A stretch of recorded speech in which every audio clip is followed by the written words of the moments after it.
Welcome to Conversation Unplugged, life, ideas, and stories with Raisin, where we do go beyond the bio to explore the real stories, experience, and wisdom that shapes people's journey.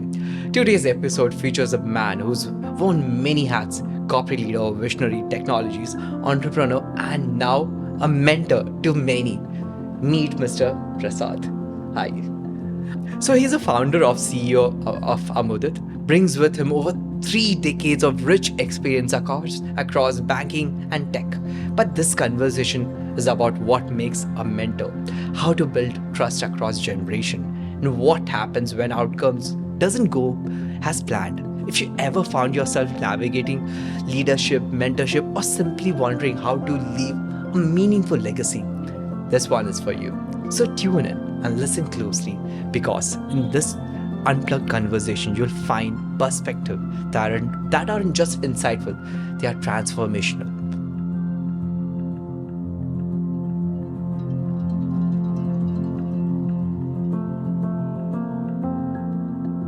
Hello, hi, Hi. how are you? Great. How are you? I'm doing great. Yeah. So my first question is like, how are you qualified to be a mentor? Do you get a certificate or something, or Well, it's a very interesting question because we have this habit of asking for or looking for certificates in everything. But I can tell you from my experience that there are many areas where you can't judge people by them carrying certificates. Some of those certificates have no meaning. I think you should look at uh, people by themselves, what experience they carry, overall, broadly, and in addition to that, what kind of experience that they can demonstrate in terms of the area that we are really talking about. For example, in mentoring, you will look at overall experience that a person, me as a person, have, and also you should really look at a real life examples of people who got benefit out of my mentoring. valid point? Yeah, I really agree with you over there. Like, but do we have any testimonials? Do we have any videos that we can share it with the audience, like the listeners, so that they understand, okay, what mentoring is about and what was the experience of the people whom you mentored? Yeah, sure. I can pick up a couple of examples. That'd be great. One of them I mentored for a very long time.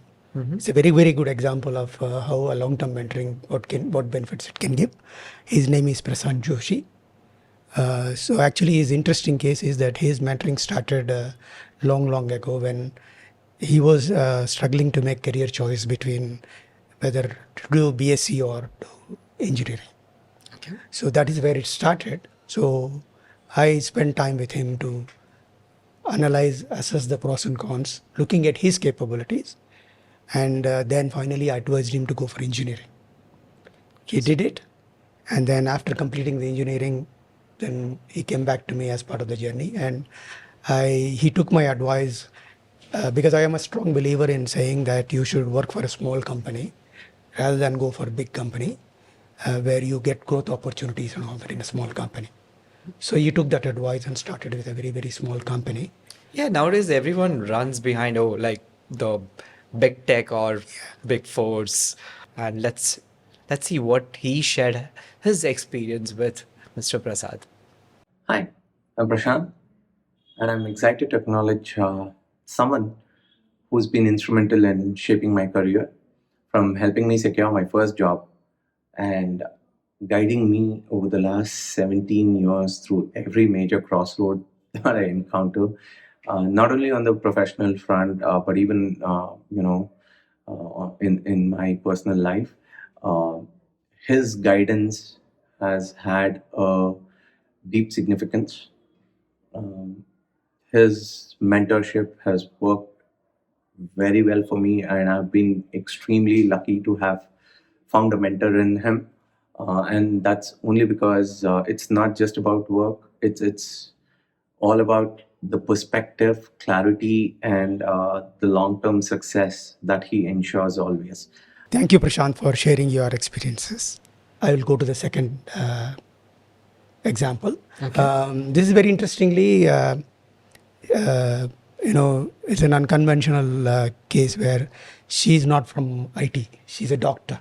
Oh, So, normally people probably may think that a mentor can only mentor in his own field. So, this probably will defy that thinking. Okay. So, she is a doctor. She's actually one of the juniors who worked with my daughter. okay. So, she and I happened to work on a project. When actually I was working on a healthcare related project for a hospital, I was looking for a doctor to work with me, and based on my daughter's suggestion, I started working with this doctor called Dr. Prakriti. Prakriti. Okay. So I think this project went on for about 6 months. Oh. So, the mentoring here was for her that she could see something that works differently in a non-medical field. So she was working on a project with me, and she was part of a number of customer calls that we used to have, review meetings that I used to have with the clients, and she used to see how I kind of used to show my assertiveness when customer is asking is too demanding, and the way we used to present things, and the way we used to prepare a lot of things for the customer meetings and things like that. So I think at the end of it, it was a very good experience, even for me also, because I always enjoy working with young people. Interesting. So now let's watch what Prakriti has to say about her experience. Hi, this is Dr. Prakriti, and it actually has been a very big privilege to work with Mr. Prasad, sir. Actually, I got to know him through my batchmate and my senior, who I worked with in my UG time, and over the period of time, we made acquaintances, and I had the privilege of working under his guidance. He's a very punctual man, and he devises what is to be done in a particular way, and he instructs his friends and directs them as to what they need to and how they can reproduce the matter across to the client or to the team. He's a big support. He's always a big motivator, and I know him on a professional level as well, and I've had a chance to interact with him on a personal level, and his way of thinking is very different, and he helps you grow into the person that you truly are. Thank you, Prakriti, for sharing your opinion. So my next question to you is, what inspired you to start mentoring others? Was there a specific moment or experience that led you down to this path? Yeah, it's not a specific moment or specific thing. It's actually, what human nature is, that what you get, what you see a benefit in your life, and if you seriously analyze it and learn from it, and then you see the real value in it, and if you have the passion and intention to transfer the same thing or deliver the same thing to others to see the benefit in others, I think that's what it is. It happened in my career. When I was young, I happened to encounter some good mentors. When I was working same ANZ Information Technology, I was having when I was working for ANZ Information Technology, one of the MDs was an Australian. Okay. So who I used to be some 3-4 levels when compared to the MD, lower levels. But then he somehow in my interactions with him, he found that I've got specific leadership skills, which he felt that he wants to personally mentor me. So I was fortunate enough to. So he one day he suddenly decided that he will take me out of the other reporting relationships. Suddenly introduce me into the management committee and saying, to make him directly report to him. But what did he see in you that, okay, let me mentor? For example, I'm very at least people have told me in my entire career that I come with strong people management skills. Okay. And I was at that time running a team which was very, very important for the organization. Okay. So, and I was building the team from the scratch. So, probably saw me the way I was handling people, and the way I was handling my customers, because that was we were supporting across different geographies. So, probably you would have got a lot of good customer feedback from different regions, different customers. Interesting. So he said that it's worth investing some time. So that's exactly what inspired me saying, and then I saw the benefit in that, and I started growing faster in the organization. That is when I said, okay, fine. I think everybody in their career requires a good mentor uh, to grow faster in their career. So my next question is, what qualities do you think makes a great mentor, and can this quality can be learned? Okay. The answer is yes and no. Okay. Like I was discussing earlier, uh, mentoring is one of those areas where you cannot really judge people by certificates. Okay, there are certain qualities which a good mentor should have.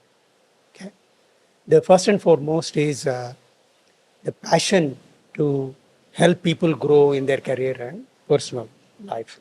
This is the key. If a person doesn't have this, you can't be a good mentor. And second one is the person should have empathy.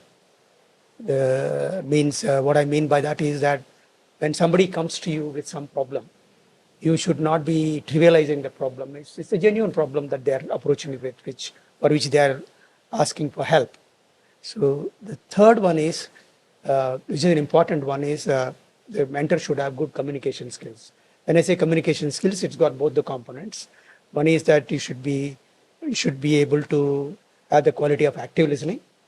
What I mean by that is that you should be willing to give attention to the problem when the person is explaining to you.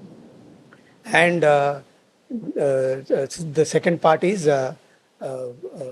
you should be able to ask relevant questions, because they may not be really narrating the problem that they are going through or situation that they are going through. You should be able to ask probing questions. Then lastly, you should be able to relate these things to the experience that you carry. And you should be able to then help them find solutions and probably give them some kind of a path that they have to go through. Do you see a generation gap or between millennial Gen Z? Do they, because the way they communicate, the way their problems are always different. So how do you build trust with a younger crowd? Mentoring has nothing to do with age. Okay. I challenge. I mean, Okay. I know you. Many people think that, oh, mentoring youngsters is difficult. In fact, I It's would not challenge that difficult. view. What I'm asking is like, hey, will you even understand what the pain points that they are facing? Yeah, I agree with you. I agree. I understand where you are coming from. Uh, Probably you see that. Look, I'm from a different generation. Okay, and do I really understand the challenges that people are of the current generation are going through? Yes, I do, because I have children who are in the current generation. So I know completely understand that their working style is different. Their work culture is different. So they are exposed to different technology. Like for example, the communication methods that I was using with my older generation mentors won't work here. Like for example, they are always mobile. Like if you ask me, as a preference, I prefer to talk to people, meet face to face. But then current generation, they are always mobile. They will say, can we get on to Google Meet and discuss? Is what they will say. Yeah. So I think that is where only the difference will come, in terms of saying that, well, they are working from home mode, or they are working with US clients, et cetera, et cetera. So the way they work is different, and the technology tools that they're exposed to is different. So what I have to do? I have to understand their new work culture that they are going through, and some of the mentoring suggestions that I would have given. Like for example, uh, I would have advised an earlier generation person not to leave their job because it's important and things like that. Today's younger generation, they don't like it. I say, yeah, okay. So there are options. Okay, so I understand that they don't have patience and they want to evaluate options. Only thing is that I have to bring in my experience and say, okay, so what are the risks involved? And I have to understand the mentor's risk profile, and I'll advise. So is mentoring is just like our job, education, or anything else? No, it might start your mentor when a mentee comes to a mentor. The interactions may start, or your relationship may start with obviously career choices, Okay. starting point. Okay. But if you really see as the day progress, once the mentee builds trust on you, I think it will extend. What is trending now? Work-life balance and basically job security. Yeah. People are getting laid off. So what sort of advice will you give in this scenario? First of all, let's talk about the job security. Yeah. Uh, there is none like that now Yeah. in today's world. So what you have to do is that I will say that you don't assume that you are going to be in the job. It's not like olden days in our generation where both employees and employers both used to be loyal to each other. Today, those loyalties are not there, both ways. Employee is not loyal to employer, and employer is not loyal to, because it's all driven by the today's economic situation. If that changes, everything will change. When I say economic situation, if the company point of view, economic situation changes, it will have an impact on the employee. Okay. At the same time, employee gets an offer which is giving him 50% more pay. He won't bother about employer that much. So that's today's reality which you have to accept it. So what you have to do is, when this kind of uncertainty is there and there's job security is a myth in today's world, employee point of view has to constantly be looking at upskilling himself, keep looking at newer opportunities, and be prepared that uh, the security is going to be lost one day, and what alternatives you should look at. Yeah, that fear is always Absolutely. looming around. Yeah. But asking, like, I want to answer the second part of the question that I asked earlier is about work-life balance. Do you think, okay, people are making statement, hey, work for crazy like 7 days, but what's your point? What's your point of view? I don't. Okay, I strongly believe that working long hours is not a solution. Actually, I don't believe. I used to have. Do you think working long hours is beneficial for a company? No, I don't think so, because But my the personal view- managers or the directors or the seniors, they're saying then why are they quoting, hey, work for X number of hours, it will benefit the company and you will also be. it may help them from a billing point of view, but in my opinion, working long hours, like for example, if instead of 8 hours, if you make somebody work for 12 hours, if you think that you are going to get 12 hours of productivity, it's a myth. Actually, your productivity will reduce. Actually, if somebody gives me a 6 hours of productivity in an 8-hour job, I'm happy.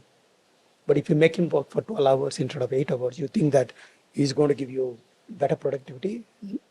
I think my personal view is that clear no. This is not now, but I never used to believe, even part of my. So I used to have discussions with my manager saying that, hey, Prasad, or I used to be called a CVG. Why is your team not staying back till beyond 7 o'clock? I said, no, if they stay beyond 7 o'clock, I have a problem. So I think in our. So what was his response to your statement? Well, many don't believe this. But after that, they used to say, well, I know you don't believe this, but I don't see your guys staying beyond 7. I said, yeah, they won't stay beyond 7. I'll give you another example. Some of the guys, when I was the CIO, they used to come and told me, sir, I'm leaving 1 hour early. My answer used to be, why are you telling me? go please tell your guy who is sitting next to you who has to answer your calls. I don't need to know because I'm not bothered because I am not going to count how many hours you are sitting on your desk. I'm only going to measure you based on uh, whether you have completed your work or not. Do people need to even keep the laptop open for that 8 hours? If I finish my work in, say, 4, 5 hours, what do you say? If you ask me, I don't care. What will you advise the reporting managers if they say no? You need to be in front of the laptop for X number of hours. My question to them will be, I am not monitoring you that way. Why are you monitoring them? It's company policy. Yeah, so I've defied many company policies. Your pay will be cut. Yeah, there are examples where I went deviated from the company policy, recruited a +2 girl, when company policy said no, you need to be a graduate. Mm-hmm. So it all depends on how you Tell me convince. more about this story. What happened? Well, again, way back in ANZ days, Uh-huh. when we recruited, interviewed somebody, and we finally shortlisted one person. I said, yeah, selected. But then later we found out that I didn't look at the qualification because I was only matching our capabilities with the role. So then we found out that she's a +2. And of course, she was doing a graduation in correspondence through correspondence course. And my HR guys came back and said, CVG, you can't recruit her. I said, why? She's a +2. I said, we interviewed her and I found her to be matching the role. No, it's a company policy. I said, okay, no, that's a company policy, but I've recruited. I want to recruit her. Give me a way out. So then I kind of discussed and convinced them that I will recruit her. And I said, okay, I had to strike a deal with them saying that I can't recruit her as an employee just for paper, for documentary evidence sake. I recruited her as a consultant Interesting. with an understanding that as soon as she finishes her degree, we will formalize her as an employee, which we did. That's really. So it all depends on how you find the rapport that you have with. One is rapport, the other one is that yes, policies. I'm not at all suggesting that you should break your policies. You should not follow. I'm an example of if you say it's a policy, I'll first follow the policy. I'll convince you that you should change the policy. But I'll not encourage people to say no, don't follow policies. Okay. But here I didn't violate the policy. I followed, but I said no. My principle is that once we are convinced that this person matches the role, qualification is for me is secondary. Okay. So but companies have to cannot have a specific cases, right? So they have to have a broader, so that it's easy for people to follow. So I said, okay, fine. Then I'll not violate it, but then I want a solution for my problem. This is how we found a solution. Makes sense. Luckily, I had a manager who understood my thinking and supported me. So what happens when you don't get a desired outcomes? Like when you tried mentoring but didn't work out. It could be mentor's issue or a mentee issue. Like it could be anyone. So what happens? Like, can you give me a scenario? Like sure. Like in any relationship, you cannot, even our real life relationships also, you can't expect that 100% all the relationship work exactly well. There are always challenges. The challenges, if you really ask how good relationships are built, if I have to tell you, key thing is mutual. The word mutual is important. Relationships are built on mutual respect. don't you think it's more about communication? The first thing, first and foremost, is mutual respect. Means in the relationship, if I respect, it's a give and take. That means it's a mutual.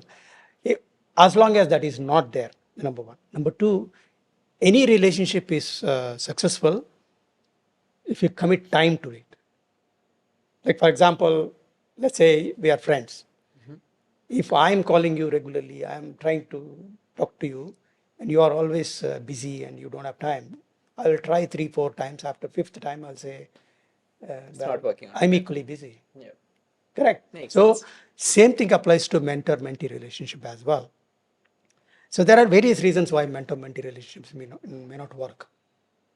Some of them I can think of, looking at my experience, is that first one is expectations mismatch.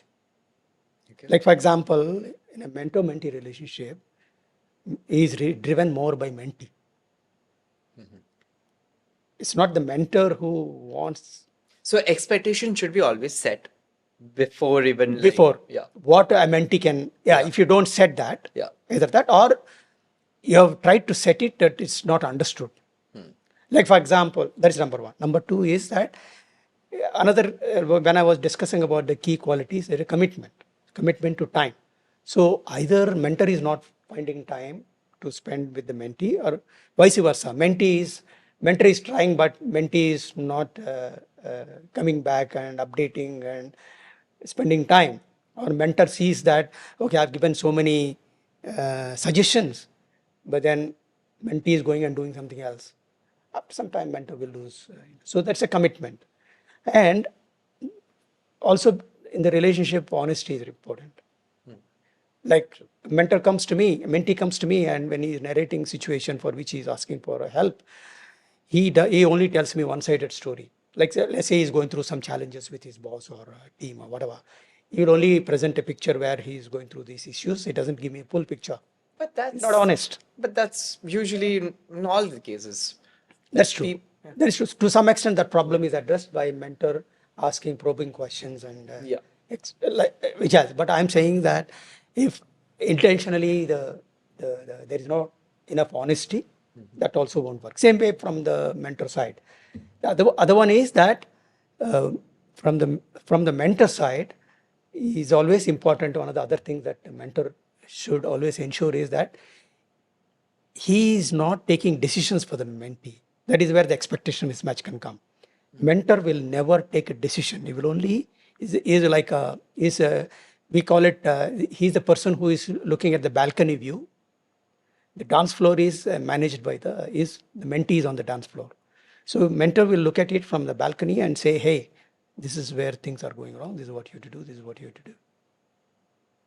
Okay. So in my there are other cases where things won't work. Is that, like I said earlier, mentoring is a very soft process. Means it's not nowhere you declare that, hey, come on, I'm mentoring. Mentee doesn't say mentor and things like that. So what happens is that the mentoring happens after some time when they see them growing or taking they solve their initial teething problems and started moving ahead, they think that they can be on their own.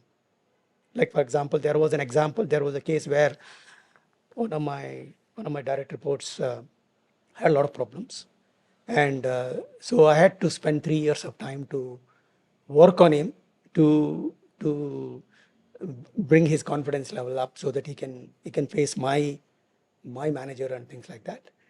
But at the end of 3 years, he moved on, and I don't have contact with that.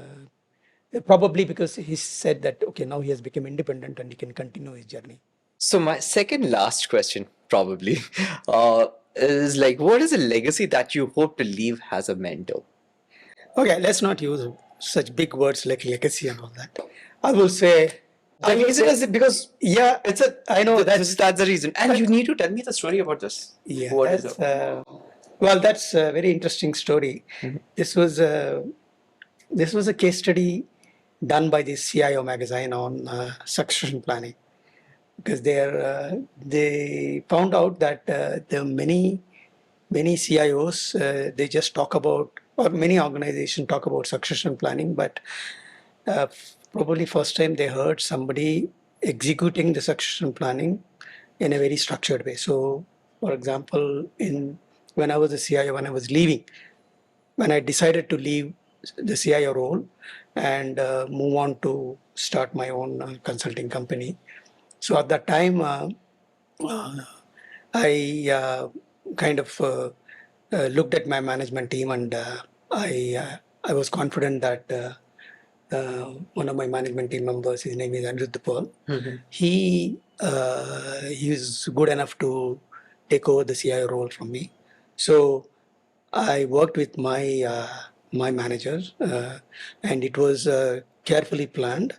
It took we identified him as a successor 1 year before, and then we both worked together. And then we also wanted to make sure that in the process, normally you know what happens when out of the X number of management team members, one of them becomes takes over my CIO role. So we didn't want to lose any of the other management team members. So we carefully worked for 1 year.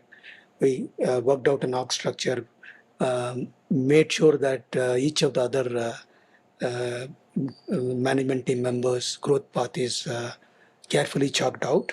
Okay. And they all continued as a management team member for under the Paul when he became the CIO. That's So really this became interesting. a case study. Yeah. So this magazine actually May I? published this as a case study for. This is what it is. Yeah. I want to make sure that the people whom I have mentored keep growing further and further in their career, number one.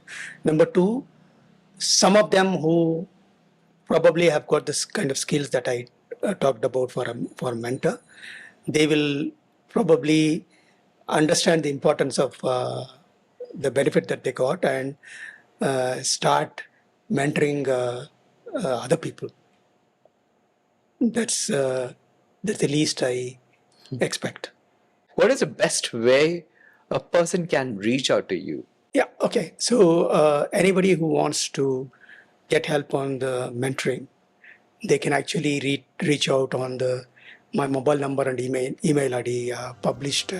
So yeah, we'll be sharing it in the description, and it'll be on the right now. You can see it on the Yeah. screen. As we wrap this episode, one thing is clear: mentoring is less about giving answer and more about asking the right questions. Questions that spark growth, trust, and transformation. Thank you, sir. Thank you. So Mr. Prasad's journey reminds us that leadership is a continuous evolution, that the real legacy lies in empowering others. If this conversation sparked something in you, you are a mentor or mentee or simply someone searching for direction. So don't forget to share this video with others. And also do subscribe to my YouTube channel. Hit the bell icon so you never miss another deep dive into life, idea, stories with me. Until next time, stay curious, keep the conversation alive.